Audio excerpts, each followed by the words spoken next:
Yo, what's going on, Dragon Ballers? Welcome back to another discussion video. In today's video, we're talking about 7 cards that dominated 2019. Obviously, it's December. 2019 is coming to an end very soon, and we are going to reflect over the second and a half year of Dragon Ball Super now. Wow, I can't believe time is flying by so fast. I was just looking at old videos on the channel, and I can't believe that Super Shenron format was 9 months ago. It just seems like yesterday. But yeah, so in this video, we're going to talk about this. It's going to be kind of like a blast from the past, just reviewing the best cards of the year. I'm going to talk about some of my favorite cards from the year. Be sure to let me know in the comments below what cards you think dominated 2019 and what your favorite cards from the year are down below. With that being said, guys, before we get into the video, if you're new to the channel, make sure to subscribe. Hit that bell so you never miss a video. Want to get involved in Dragon Ball Super community? Make sure to check out the Discord down below. And finally, guys, if you want to help support the channel, you can do 3 things. Number 1, the Patreon down below, lots of competitive content for you. Number 2, we've got the YouTube channel memberships down below with the join button. And number 3, if you want to buy any of the cards in this video, make sure to use my link to TCG Player or Beard Collectibles down below. With that being said, we will get into this discussion. So we have the Broly leader first off, and just to clarify, this is in no particular order. These are just the cards that I thought would fit this list. So first, we're talking about the Broly leader. Ever since it came out, I want to say in late 2018, this card has been in the metagame. So it's been in the metagame for basically all of 2019, and this leader just will not stop. I don't think this leader will ever stop until it eventually, or maybe gets the ban hammer in the future. I don't know if that's going to happen, but just how generic, how powerful it is, it might happen in the future. Who knows? It could be another SS3 scenario. And a lot of people, when Shenron leader came out, they called that the new SS3, and I think I did a video talking about how I disagreed with that notion. But if you were going to make a comparison and call Broly the new SS3, I would kind of agree with it.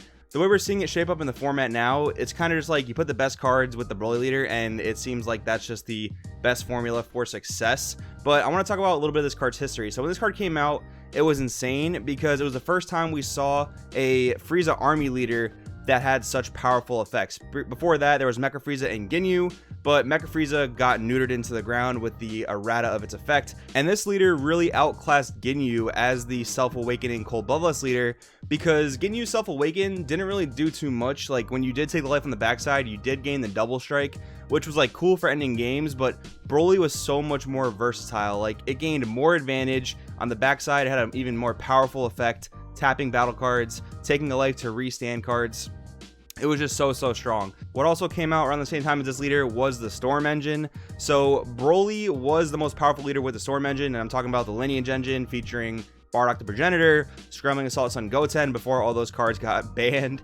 And this was really the premier aggro deck of that format because you had Cold Bloodless to sit back on in case your opponent had a crazy answer. And keep in mind, during this time, there were no real counterplays. There wasn't a lot of anti-aggro hate. We didn't really get the real anti-aggro hate until Clash of Fates several months later with Borgos and Striving to be the Best Son Goku. So keep in mind that aggro was able to basically run rampant and run free for a very long time since the Broly leader came out. They eventually banned Scrambling Assault Sun Goten, but people were still playing Broly Storm. I was also one of those people. That deck brought me a decent amount of success. That was really cool, but this deck was still super powerful. Transitioned a little bit further when aggro hate became a lot more prevalent. It became really hard for aggro to beat red because of all the power negating effects, just the wide board hate.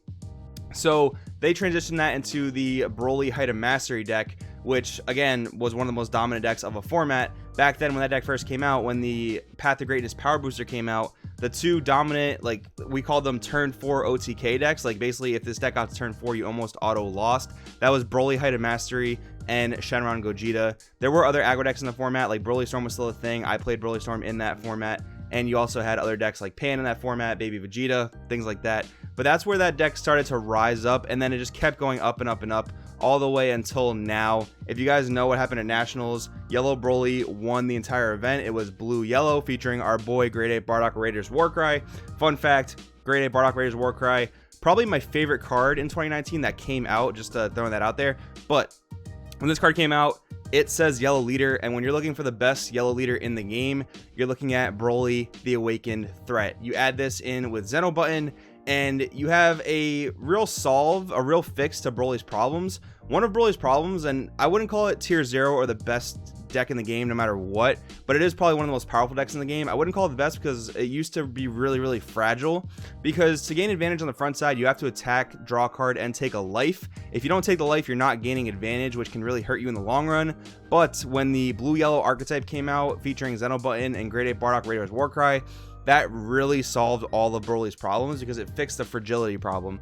With Zento Button, you're a yellow leader, so you're not affected by TN or turning fire, and in that sense, you're able to activate Zento Button. You're able to spam Grade 8 Bardock Radar's Warcry, basically blocking almost all attacks and tapping other battlers. So you really fix all of this leader's problems, and for that reason, and many other reasons, this has been one of the most dominating cards of 2019. Next up, we have Mira Crater Absorbed, a card that many wished was banned at this moment. I don't know how I feel about that. I don't think I really wanted it banned more so than errated to only really work with the Toa leader in all aspects, because you do get the crazy attack buff no matter what your leader is, but you only get the double strike and warping 3 cards out of your opponent's hand if this card is Union Absorbed. So basically, ever since Broly came out, this card and that card were like bread and butter once people really caught on to how powerful that was. Swinging with an infinite attack battle card twice, and then if you're able to throw a Furthering Touch and Champa on there, and before Battering Laser was banned, that was basically a 3-card combo that basically meant 3 to 4 guaranteed damage depending on how many Champas you had. This is, and still is, a mainstay staple in Yellow Broly. This card really isn't going anywhere until it gets banned or Broly gets banned. Again, just super powerful finishing power. But this card saw more success when Toa was released, because finally there was a valid deck that could use its Union Absorb ability. Toa searches Miras, Toa sets up Mira for Overwhelm, and it gives Mira critical. So swinging with an infinite double strike crit that basically demands a negate and already ripped 3 cards of your opponent's hand. If it gets negated, you basically ripped a 4th card out of your opponent's hand. If it doesn't get negated, that's 2 crit damage they pretty much have to take. So Mira Crater Absorbed, another one of the most dominating cards in 2019 for the leaders that were able to use it. Next up, we have the Sparking Negate. Now, this isn't really just one card. I'm more so talking about a facet of cards in this section. But the Sparking Negates really came out and changed the game in set 5. And when these cards came out, before them, we only had a handful of valid negates. Really, the only ones were Whis' Coercion, because almost every deck was playing blue before this came out, just about. And we had Flying Nimbus, which was one of the only floodgate cards to aggro that really existed. So if you played blue, you played Whis' Coercion. If you played yellow, you played Nimbus. Full Power Energy saw some experimentation, wasn't really that great, and Vados Assistance for red just really didn't do a whole lot. Like, people were playing the Vados, the Videl Body Negate over that just because it had 5k combo power. But when these Sparking Negates came out, they finally got it right. They gave one to every color, because even before then, black had a really bad negate in the form of Time's Judgment.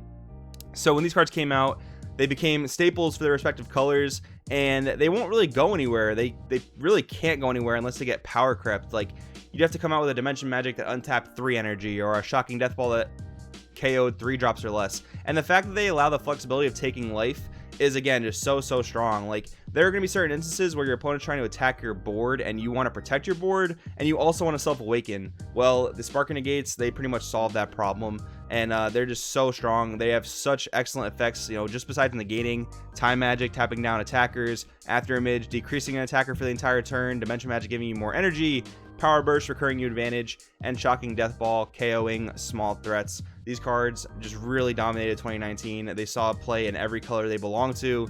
And yeah, so next up we have Unwavering Solidarity Shugesh, another card that very controversial. If you guys have been watching the channel for any amount of time, since before Shugesh got banned, you would know that I really do like this card. I know it was pretty toxic for the gameplay environment, and I more so liked it in teams, not so much in constructed, because it caused a lot of headaches in constructed where players had to main deck Cronoa or just not main deck Shugesh. But in teams it was fun because you could get away with running 4 Shugesh, be a little bit greedy, and the odds of you facing Cronoa are only 33% if the team even played it. So I did like it for those reasons, but of course this card is going to go down as one of the most broken super combos in all of the Dragon Ball Super card games existence because of its ability. When you combo this card, if it plays 4 or less and your leader is yellow, you can play a 3-drop or less sand from your hand for free. And I think they could have went around and fixed this card in other ways, errated it to yellow sand leaders only, although of course we did end up getting yellow Broly later on, so that wouldn't have been such a great fix. Realistically, this card had to go, but it did dominate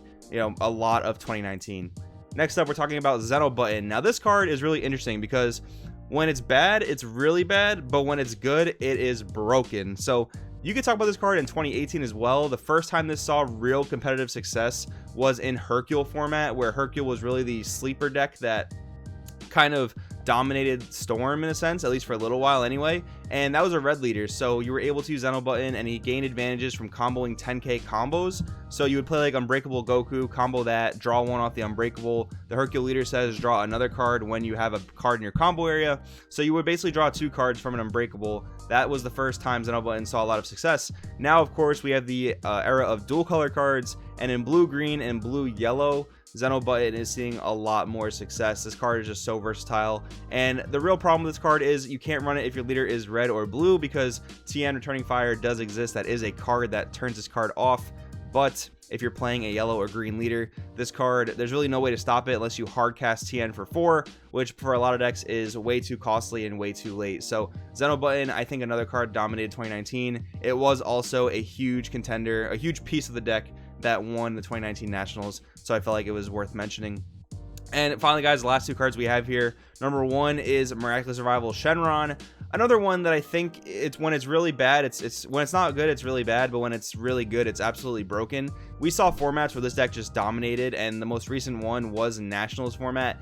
This was a deck that your deck had to be able to beat, otherwise you really couldn't justify signing up for an event, right? You had to play something ultra aggressive to beat this, and even then, Shenron had the answers in the form of like striving to be the best Goku, Nimbus, Weskai or Jocko to bounce back Raiders Warcry. This deck was super strong. Eventually, its main engine would get hit on the ban list in the form of the ramp engine.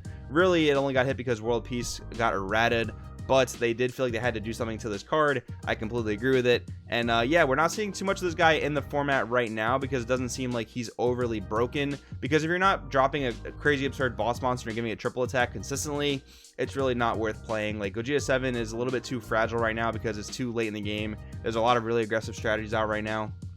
But this guy definitely did dominate 2019, at least as far as Nationals is concerned. And guys, I think it would be illegal for me to make this video if I didn't mention Super Shenron. Yeah, it's a sad thing. It's a sad mark on the era of Dragon Ball Super, but you do have to talk about it. I mean, this thing was tier 0. I don't care what anyone says.